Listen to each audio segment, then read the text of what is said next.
Very very good afternoon everyone. मेरा नाम मुबशरीन है। हम अपने टेली प्राइम के कोर्स में पेरोल का कॉन्सेप्ट समझ रहे हैं। तो लास्ट वीडियो में हमने क्या समझा था, सैलरी डिटेल समझी थी, ग्रुप वाइज बनाना मैंने आपको समझाया था और 2 ग्रुप के अकॉर्डिंग मैंने आपको क्रिएट करना इसमें बता रखा है कि ग्रुप के अकॉर्डिंग आपको क्रिएट करवाना है या इंडिविजुअली। तो हम आज के वीडियो में हम इंडिविजुअली मतलब बाय एम्प्लॉय के अकॉर्डिंग आपको इसमें सैलरी डिफाइन करनी है, तो वो कैसे करते हैं वो समझेंगे।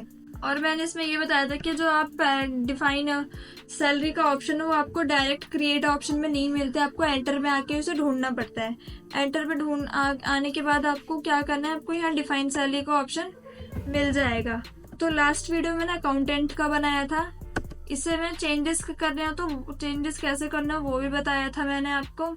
इसके बाद मैंने मार्केटिंग का भी समझा था, इसमें क्या चेंजेस थे। इसमें कुछ ऑप्शंस आपके जो अर्निंग पॉइंट थे वो हट गया, डिडक्शन में भी कुछ हट गया और कंट्रीब्यूशन में भी, क्योंकि ये आपका जरूरी नहीं कि कंपनी आपको सारा अर्निंग पॉइंट डिडक्शन पॉइंट आपको दे, इसमें से कुछ हटा भी सकती है जो इसमें हमने हटा रखे हैं। अब हमने करना क्या है, हमने करना क्या है, इंडिविजुअली ग्रुप मतलब एम्प्लॉय के अकॉर्डिंग करना है कि एम्प्लॉय के अकॉर्डिंग मुझे अगर सैलरी डिफाइन करनी है तो कैसे करेंगे। तो मैं निहारिका का ले लेती हूँ। जैसे इस पे एंटर करूंगी ये आ गया आपका निहारिका, उसका एम्प्लॉय आईडी और उसका ग्रुप। अब यहाँ से डेट दे देनी है। तो यहाँ पे ऑप्शन दिख रहा है एम्प्लॉय ग्रुप, पेरेंट वैल्यू या एड फ्रेश। अगर आपको एक ग्रुप मतलब कॉपी करनी है पेरेंट वैल्यू या एम्प्लॉय ग्रुप के अकॉर्डिंग, तो आप इन दोनों में से यूज कर सकते हैं। एम्प्लॉय ग्रुप में करेंगे तो जो जैसे अकाउंटेंट का था, मार्केटिंग का रखा है अभी फिलहाल, या फिर अगर आप एड फ्रेश करेंगे तो एड फ्रेश में आपको न्यू देना पड़ेगा कि पे हेड सैलरी में बताएं सैलरी देनी पड़ेगी, या फिर मतलब आपको अलग अलग खुद से देना पड़ेगा आप जो जो इस अकाउंटेंट्स पे रखना चाहते हैं। अदरवाइज आप कॉपी फ्रॉम एम्प्लॉय करेंगे तो ये आपको दे देगा। फिर इसे एक्सेप्ट करा लेंगे तो ये आपका एक्सेप्ट हो जाएगा। एक्सेप्ट करा लेते हैं इसे, या फिर आप दूसरे जैसे मैंने ले लिया है परचेज डिपार्टमेंट। अब परचेज डिपार्टमेंट का मैं डेट देती हूँ कि आप शिखा का बना रहे हैं। अब यहाँ क्या पूछ रहे हैं, कॉपी फ्रॉम एम्प्लॉय।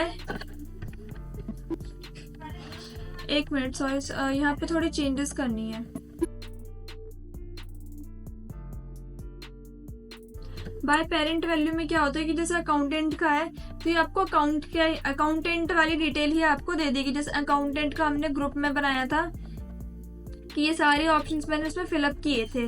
अगर मैं बाय जैसे मैंने क्या लास्ट ऑप्शन क्या आ रहा था हमारे पास, एम्प्लॉय ग्रुप में मार्केटिंग का लेता तो ये मार्केटिंग का, जबकि हमें मार्केटिंग का नहीं लेना है, हमें अपनी, तो इसलिए आपका पेरेंट वैल्यू दिखा रहा है। पेरेंट यानी जिस अकाउंट का आप बनाए, जैसे निहारिका किस ग्रुप में थी, वो अकाउंटेंट की थी, तो अकाउंटेंट के में ही आप डिटेल भरे तो अकाउंटेंट का ही ग्रुप लेंगे, या फिर आपको न्यू डिटेल देनी है तो आप न्यू। फिर इसे हमने क्या करा था, एक्सेप्ट करा लिया था।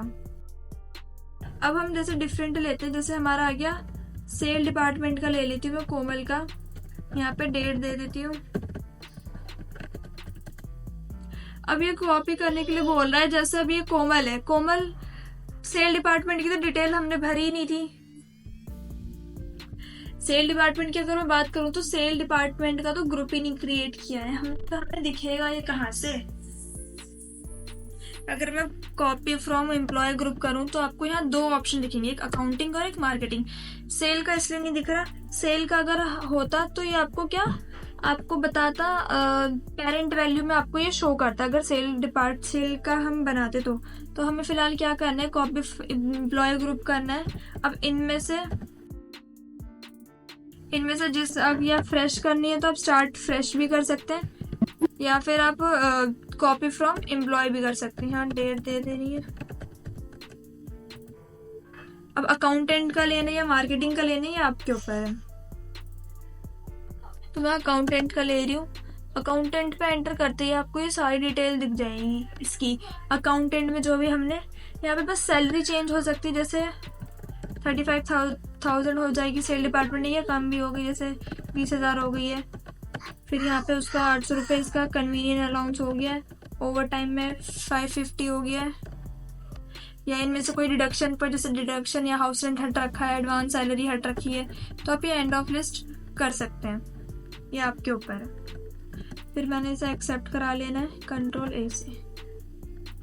आई होप आपको इतना ही समझ में होगा इंडिविजुअली कैसे करना है और ग्रुप वाइज कैसे करना है हमें, वो हमने डिफाइंड सैलरी में सीख लिया। आज के लिए इतना ही।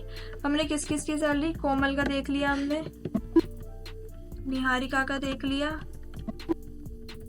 ऋतिक का भी देख लेते हैं। ऋतिक का अगर मैं देती हूँ डेट, तो ये पेरेंट वैल्यू, पेरेंट यानी मार्केटिंग का ही लेंगे आप, जैसे तो ये मार्केटिंग में आ गया। अब इसकी सैलरी है सपोज मान लो 40,000 है, और इनमें से मैंने कुछ एडवांस सैलरी को भी डिडक्ट कर देती हूँ, तो ये मेरे ऊपर रहेगा। आपको क्या मतलब अर्निंग हटानी है, डिडक्ट करनी है, वो आपके ऊपर है। फिर कंट्रोल है। तो हमने 3 एम्प्लॉय क्रिएट करना सीख लिए, सैलरी डिफाइन करना सीख लिया इनके। आई होप आपको ये वीडियो समझ में आएगी। वीडियो अच्छी लगी तो लाइक एंड सब्सक्राइब करें, या इससे रिलेटेड जो भी क्वेश्चन या क्वेरी आप कमेंट सेक्शन में पूछ सकते हैं। इस वीडियो के बारे में आपकी क्या राय है, हमें नीचे कमेंट सेक्शन में बताएं। वीडियो को अपने दोस्तों के साथ शेयर करें। कृपया चैनल को सब्सक्राइब करें। धन्यवाद।